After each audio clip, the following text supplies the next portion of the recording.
राज्य सरकार ने ई-ऑफिस प्रणाली लागू करने की प्रक्रिया तेज की। छत्तीसगढ़ सरकार ने प्रशासनिक व्यवस्था को अधिक पारदर्शी, तेज और पेपरलेस बनाने की दिशा में बड़ा कदम उठाया है। राज्य के सभी विभागों में ई-ऑफिस प्रणाली को चरणबद्ध तरीके से लागू करने की प्रक्रिया तेज कर दी गई है। इस डिजिटल प्रणाली के माध्यम से फाइलों की ऑनलाइन मूवमेंट, नोटशीट तैयार करना, अनुमोदन और निर्णय प्रक्रिया अब पूरी तरह डिजिटल होगी।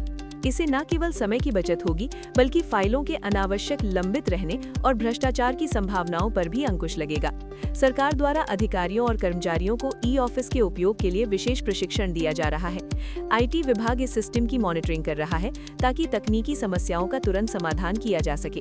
हाईकोर्ट ने खनिज परिवहन मामले में सरकार से मांगा जवाब। छत्तीसगढ़ हाईकोर्ट ने अवैध खनिज परिवहन से जुड़े एक महत्वपूर्ण मामले में राज्य सरकार से जवाब तलब किया है। कोर्ट ने स्पष्ट रूप से कहा कि अवैध खनन और परिवहन से न केवल सरकारी राजस्व को नुकसान हो रहा है, बल्कि पर्यावरण को भी गंभीर क्षति पहुंच रही है। हाईकोर्ट ने सरकार से पूछा है कि खनिज परिवहन की निगरानी के लिए क्या ठोस कदम उठाए गए हैं और दोषियों पर अब तक क्या कार्रवाई की गई है। कोर्ट ने मामले की अगली सुनवाई में विस्तृत रिपोर्ट पेश करने के निर्देश दिए हैं। इस फैसले को अवैध खनन के खिलाफ बड़ी कार्रवाई की दिशा में अहम माना जा रहा है। स्टील उद्योगों पर प्रदूषण नियंत्रण को लेकर प्रशासन की सख्ती। दुर्ग जिले में बढ़ते औद्योगिक प्रदूषण को देखते हुए प्रशासन ने स्टील उद्योगों पर सख्त रुख अपनाया है। प्रदूषण फैलाने वाली इकाइयों की जांच के बाद कई उद्योगों को नोटिस जारी किए गए हैं। प्रशासन ने स्पष्ट निर्देश दिए हैं कि सभी स्टील प्लांट्स को प्रदूषण नियंत्रण बोर्ड के मानकों का अनिवार्य रूप से पालन करना होगा। नियमों का उल्लंघन पाए जाने पर जुर्माना, उत्पादन बंद करने और लाइसेंस रद्द करने जैसी कार्रवाई की चेतावनी दी गई है।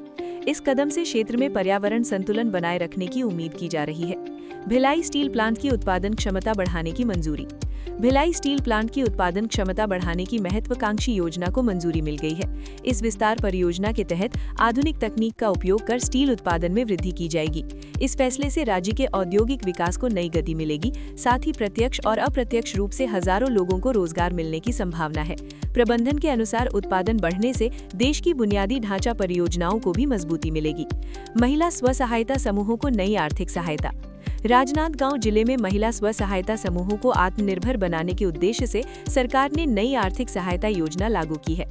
इसके तहत महिलाओं को लघु उद्योग, डेयरी, सिलाई कढ़ाई और स्वरोजगार से